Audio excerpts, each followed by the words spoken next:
வந்து கொண்டிருக்க இப்படி ஏற்பாடு செய்த அண்ணன் சுரேஷ் அவர்களே மற்றும் அனைத்து அவர் சொன்னது போல மற்ற சங்கங்களும் சேர்ந்து வந்திருக்கிறோம் என்பது அது ஒரு பெருமை தான். அது இல்லாமல் வெளி ஊர்களில் இருந்தும் வருகை புரிந்துள்ள அன்பு சொந்தங்களே அனைவருக்கும் எனது அன்பான வணக்கத்தை தெரிவித்துக் கொள்கிறேன்.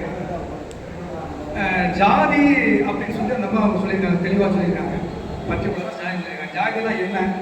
ஒரு வெள்ளை பேப்பரில் எழுதி நாங்கள் இந்த ஜாதி அப்படின்னு கொடுத்துட்டா அது ஜாதி ஆகிடுமா?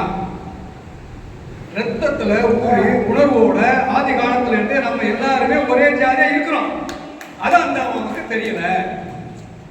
சரி, தொழில் செய்தால் ஜாதி சான்றிதழ் டாக்டர் வந்திருக்காங்க, வழக்கறிஞர் இருக்காங்க, இப்படி பல்வேறு துறையில ஒரு காய்கறி வியாபாரம் பண்ணக்கூடியவர் இருக்காங்க, இப்படி பல்வேறு துறையில இருக்காங்களே, அவங்க எல்லாம் விஸ்வகர்மா இல்லைன்னு சொல்லிடுவீங்களா? அப்ப அவங்களுக்கு விஸ்வகர்மா சான்று தானே கொடுப்பீங்க. அதை மாற்றி அமைக்க உங்களால முடியுமா? அந்த மாதிரி நிதி அமைச்சர் அண்ணன் சொன்ன போல நிதி அமைச்சர் உண்மையிலே அவங்களுக்கு வந்து நிதியை எப்படி கொடுக்கணும் தெரியுமா தெரியலையான்னு தெரியல. என்னன்னா ஒவ்வொரு சமுதாயத்திற்கான ஒவ்வொரு துறைக்கான நிதியை சரவாரியாக பிரிக்கக்கூடிய ஒரு தன்மை அந்த நிதி அமைச்சருக்கு உண்டு. அப்ப நம்ம சமுதாயத்திற்கான பிரிக்கக்கூடிய அந்த நிதியை வேற்று சமுதாயத்தை பிரிப்பார்களா? இல்ல வேற்று சமுதாயத்தை கொடுக்கக்கூடிய அந்த நிதியை வந்து நமக்காக கொடுப்பார்களா? ஆக பொறுப்புணர்வை அவர்கள் கொஞ்சம் கூட நினைவு வைத்துக் கொள்ளவில்லை. அப்பேற்பட்ட அம்மாவுக்கு கண்டனத்தை தெரிவிப்பது உண்மையிலே கண்டனம் தான். ஆனால் எனக்கு 5 நிமிஷத்துக்கு மேலே டைம் இல்லைன்னு சொல்லிட்டு இருக்காங்க. நிறைய பேசலாம். பூர்வீகம் அப்படிங்கிறது அந்த அம்மாவுக்கு தெரியல நினைக்கிறேன். அந்த அம்மா தமிழ்நாட்டை சேர்ந்தவங்களா இல்லை வேற எங்கேயும் இருந்தாங்களா அப்படிங்கிறது தெரியல. அந்த அம்மா ஒரு சமுதாயத்தை சேராம இருக்க வாய்ப்பே கிடையாது. ஏதோ ஒரு சமுதாய அடையாளம் அந்த அம்மாவுக்கு உண்டு.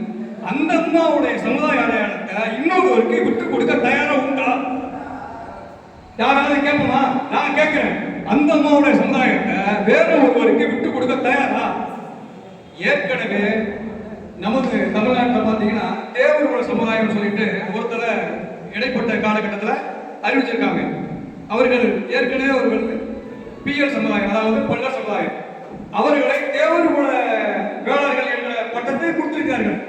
ஏனென்றால் அந்த தேவர்குலத்தை சார்ந்தவர்கள் வந்து யாரும் சரிவர போராடவில்லை. போராடாத காரணத்தினால் மற்றவர்களுக்கு அந்த ஜாதி சான்றிதழை வழங்க தயாராக நம்மளுடைய அரசு உள்ளது. ஆக நாம் இதே போன்று போராடாமல் இருந்துவிட்டால் நமது நிலை என்ன ஆகும்? நமது நிலை என்ன ஆகும்? யோசிச்சு பார்த்தோமா? பெண் எடுக்கிறோம், கொடுக்கிறோம், பண்றோம், அது பண்ற, இது பண்ற, என்னடோ பேச, அதெல்லாம் மேட்டர் இல்ல. போராடாததுனால அந்த சமுதாயத்துல இன்னொரு சமுதாயத்தை கொண்டு சேர்த்தாங்க. இப்ப நம்ம சமுதாயத்துல விஸ்வ பிராமணர் சொல்லிட்டு நம்மளுடைய ஆதி காலத்தோட பேர் நம்ம எல்லாம் விட்டுட்டோம். கம்மாளர் சொல்லி நம்ம தமிழ்நாட்டில் வச்சிருக்கோம். கொள்ளு தச்ச அது கொண்டாந்து எல்லாம் வச்சிருக்கோம். எல்லாம் சேர்த்து விஸ்வகர்மா சொல்லி நம்ம சான்று வாங்கிட்டோம். ரைட், ஓகே, நல்லதான், நல்ல விஷயம் தான். இப்ப விஸ்வ பிராமணர் சொல்லும் போது பிராமணர் சொல்லக்கூடிய அந்த சமூகத்தை சேர்ந்த அந்த அம்மா எப்படி இப்படி ஒரு இழிவான வார்த்தை சொல்லுவாங்க? உணர்வு எங்க போச்சு? தொழில் மட்டுமே இதற்கு அடிப்படை காரணமா? ஒரு ஜாதி உருவாகுவது தொழில் மட்டுமே அடிப்படை காரணம் கிடையாது. புரிதல் இல்லாமல் அப்பொழுது சொல்லியிருக்கார்கள். ஒரு தொழில் செய்து விட்டார் மீனவன், செய்து விட்டார் மீனவன் என்றும், ஒரு விவசாயி செய்து விட்டார் அவரே ஒரு ஜாதி என்றும், இப்படி ஒவ்வொரு ஜாதியை பிரிப்பதற்கு தொழிலை காரணமாக காட்டி சொல்வது தவறு. அது மிகப்பெரிய தவறு. ஆசாரியனா என்னங்க? ஆச்சாரி எங்கேருந்து வந்திருக்கு? இன்னைக்கு ஆசிரியர் சொல்லி இன்னைக்கு உலகம் முழுவதும் இன்னைக்கு பட்டம் வாங்கிட்டு வர்றாங்களே, அடிப்படையே ஆச்சாரி தான், நம்ம தான். அந்த ஆசாரி சமுதாயத்தினுடைய பெருமைகளை தெரியல அந்த அம்மாவுக்கு. ஆசாரிங்கிறது சாதாரண விஷயம் இல்ல. அந்த ஆசாரி ஆச்சாரி சொல்லுதான் ஆசிரியர் என்று மாறியுள்ளது. அதை சரிவர யாரும் புரிந்து கொள்ளவில்லை. காரணம் என்னவென்றால் நான் சொல்கிறேன், எனது தாத்தா வம்சத்தை சொல்கிறேன். அந்த ஊர்ல பெரும் பெரும் பெரும் ஜாதி இருக்கார்கள். எல்லாருக்குமே நமது பரம்பரை சேர்ந்தவர்கள் தான் அனைத்து விஷயங்களையும் புரிதலோடு சொல்லக்கூடியவர்கள். ஏனென்றால் படிப்பாற்றல் இயற்கையாகவே உண்டு. நமக்கு சொல்லிக் கொடுத்து நமக்கு வருவதில்லை. படிப்பாற்றல் இயற்கையாகவே உண்டு. அப்படியாப்பட்டவர்களை தான் ஆச்சாரி ஆசாரி என்று பல்வேறு விதமாக சொல்லப்பட்டார்கள்.